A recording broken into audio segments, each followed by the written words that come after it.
Unit 1. Reading 1. Page 3. The history of bicycles. The bicycle was not invented by one individual or in one country.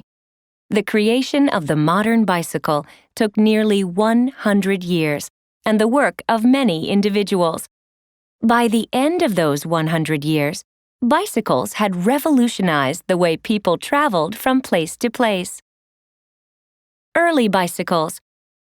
Bicycles first appeared in Scotland in the early 1800s and were called velocipedes.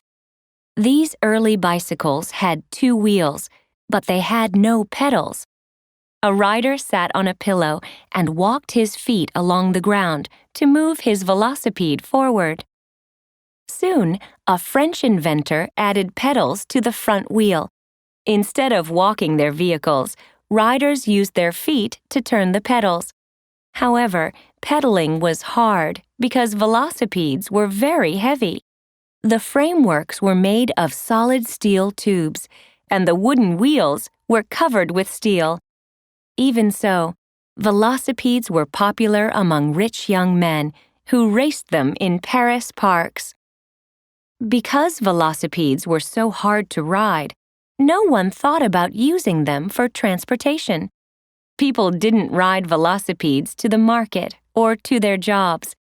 Instead, people thought velocipedes were just toys. Some changes are made.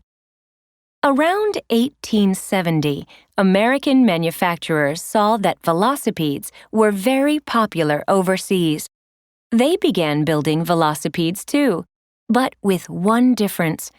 They made the frameworks from hollow steel tubes. This alteration made velocipedes much lighter, but riders still had to work hard to pedal just a short distance. In addition, roads were bumpy, so steering was difficult. In fact, most riders preferred indoor tracks where they could rent a velocipede for a small fee and take riding lessons. The high-wheeler. A subsequent change by British engineers altered the wheels to make pedaling more efficient. They saw that when a rider turned the pedals once, the front wheel turned once.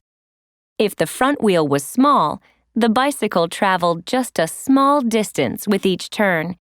They reasoned that if the front wheel were larger, the bicycle would travel a greater distance with each turn of the pedals. So they designed a bicycle with a giant front wheel. They made the rear wheel small. Its primary purpose was to help the rider balance. Balancing was hard because riders had to sit high above the giant front wheel in order to reach the pedals. This meant they were in danger of falling off the bicycle and injuring themselves if they lost their balance. Despite this inherent danger, high-wheelers became very popular in England. A safer bicycle. American manufacturers once again tried to design a better bicycle. Their goal was to make a safer bicycle. They substituted a small wheel for the giant front wheel and put the driving mechanism in a larger rear wheel. It would be impossible for a rider to pedal the rear wheel, so engineers designed a system of foot levers. By pressing first the right one and then the left, the rider moved a long metal bar up and down. This turned the rear wheel, and the bicycle moved forward. Because the new safety bicycle minimized the dangers inherent in bicycle riding, more and more people began using bicycles in their daily activities. The modern bicycle is born. The British altered the design one last time. They made the 2 wheels equal in size and created a mechanism that used a chain to turn the rear wheel. With this final change, the modern bicycle was born. Subsequent improvements, such as brakes, rubber tires, and lights, were added to make bicycles more comfortable to ride.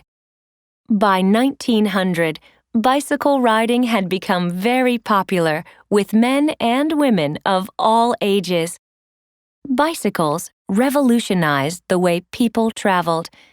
Today, millions of people worldwide ride bicycles for transportation, enjoyment, sport, and exercise.